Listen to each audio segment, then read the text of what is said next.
Bonjour madame. Bonjour monsieur. Pouvez-vous présenter votre maison d'édition?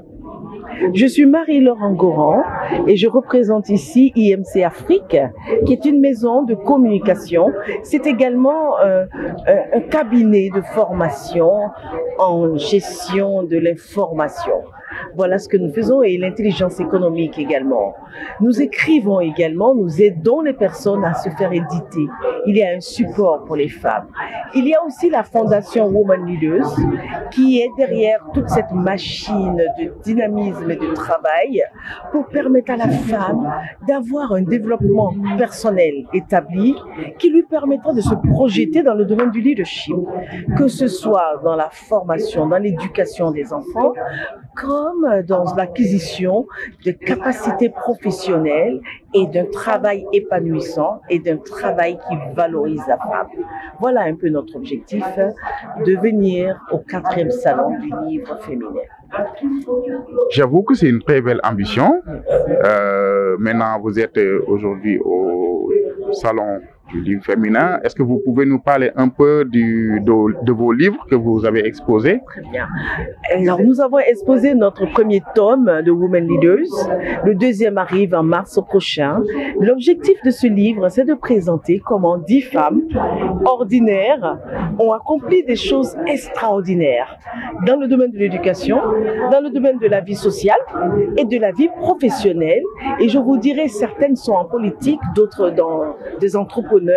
Mais l'objectif principal, c'est de montrer que ces femmes ont fait un dépassement de leur personne. Comment? À partir de la formation, de la lecture. Le développement personnel était une réalité pour ces femmes-là.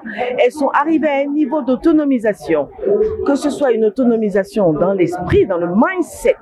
Tout commence là-bas. Une autonomisation qui permet à la femme d'avancer, d'avoir une bonne confiance en ses capacités, d'avoir une bonne maîtrise d'elle-même et pouvoir se jeter dans l'arène de l'édition. Et c'est ce que nous avons fait avec 10 femmes. Nous avons passé 10 mois à faire ce travail. Et vous savez ce qui touche la femme, parce qu'elle est spéciale. Elle a été conçue de façon spéciale, la femme. Elle arrive à faire des choses extraordinaires. Et vous ne pouvez pas croire ce que ces femmes ont fait. Nous avons vraiment réalisé notre premier objectif de nous faire éditer en cette année 2025. Et nous avons d'autres objectifs, nous sommes très ambitieuses, nous aimerions aller plus loin. Le tome 2 va toucher toute la sous-région africaine, oui. Voilà. C'est une très belle expérience. Vous avez travaillé en résidence pendant 10 mois. Donc il y a des relations qui se sont tissées. Vous êtes devenus comme des sœurs. Donc vous pouvez nous parler un peu de l'expérience au-delà de l'écriture, les relations que vous aviez?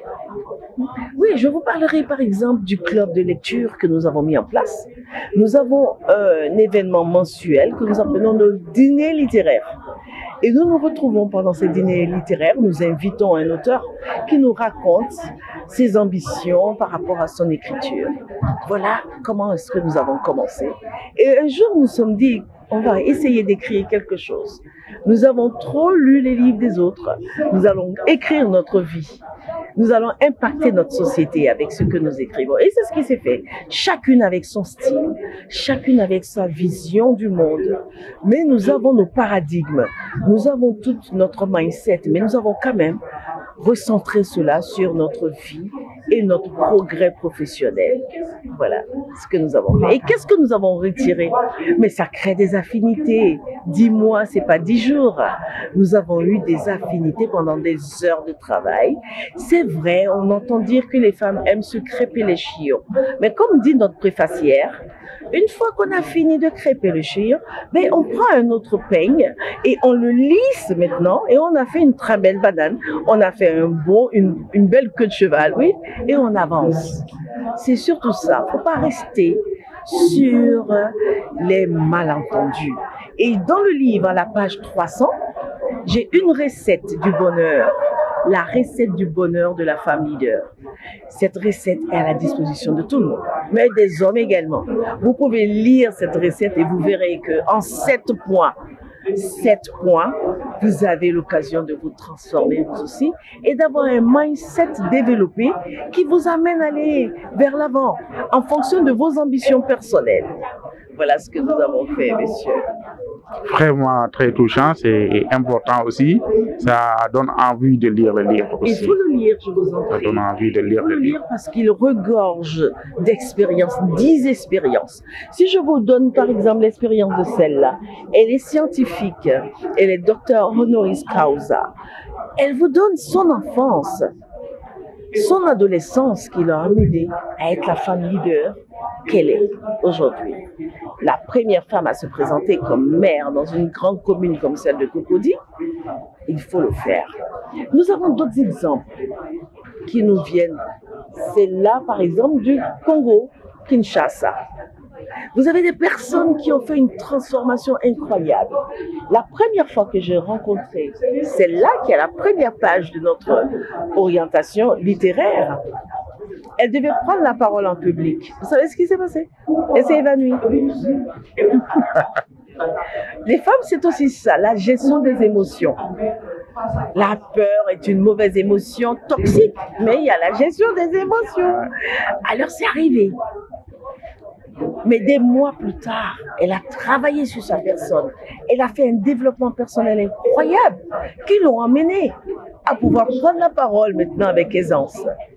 Voilà ce que nous sommes quand on dit femme leader. C'est cela, la femme qui arrive à gérer ses émotions, à se contrôler, à se bâtir avec un développement personnel bien clair, bien établi et qui avance. Parce que nous avons quand même des suiveurs. Nous avons des suiveurs qui sont les membres de la famille. Les enfants, qu'est-ce qu'on fait? Qu'est-ce qu'on fait des enfants? Qu'est-ce qu'on fait des autres membres de la famille par alliance, par exemple? Il faut pouvoir avoir des clés de leadership féminin pour pouvoir avoir cette belle gestion. Et c'est de ça que je parle dans mon histoire. Et je vous invite à la lire. C'est très bien. Maintenant, on va parler du salon. Donc, comment vous trouvez l'organisation, l'ambiance? C'est très très bien le salon. J'ai beaucoup appris ici. Et ce que j'aime, c'est ce qui se fait en même temps. Dans la même salle, nous avons des projections de débats et de discussions où on apprend parce qu'on est assis là. On écoute, on entend et on suit en même temps. Et j'aime bien le réseautage qui s'offre depuis quelques jours. Je vous assure, je serai au 5e salon. D'accord, madame. Que pouvez-vous nous dire du Carré culturel qui a édité le recueil de nouvelles? Vous faites une œuvre fantastique. Vous savez, ces femmes, j'ai commencé à lire l'histoire de Laure. Il y a une dedans qui s'appelle Laure, comme moi, Marie-Laure. Mais pourquoi ne pas rassembler plus de femmes? Nous avons aussi 10 femmes et je sais comment c'est compliqué. Mais nous avons réussi. Et vous en avez fait 10. C'est une institution et c'est une œuvre louable. Et je vous encourage à continuer. Merci. N'hésitez pas à nous suivre sur nos réseaux sociaux. Nous sommes sur YouTube, X Twitter, Facebook et Instagram. Très bien. Nous allons vous partager nos réseaux sociaux. Très bien. Très bien. D'accord. Et le Carré culturel, j'aimerais vraiment vous suivre et retrouver le Carré. Et j'aime bien l'histoire du Carré. Vous connaissez l'histoire du Carré? Oui. Je ne sais pas qui a choisi ce nom, mais c'est un équilibre incroyable, le Carré. C'est une constance, c'est une force, le Carré. Alors, Carré culturel, bravo. Merci. N'hésitez pas à faire un tour aussi. Nous sommes aux Almadies. Vous allez retrouver notre adresse. Vous êtes aux Almadies? Oui, nous sommes aux Almadies. Mais lundi, Lundi. de tournée. Ouais. Alors, vous pouvez prendre le numéro, c'est elle qui gère le carré, donc elle sera là-bas le lundi. Vous pouvez, elle est très chaleureuse, vous pouvez passer, vous pouvez même, si la directrice est disponible, j'aime beaucoup des livres que vous présentez. vous pouvez trouver d'autres Je vois livres. par exemple Parler vrai que j'aime beaucoup et j'aimerais bien l'avoir. Tout dépend de la relation, tout dépend. Voilà. D'accord, on vous remercie madame. Je vous en prie, monsieur.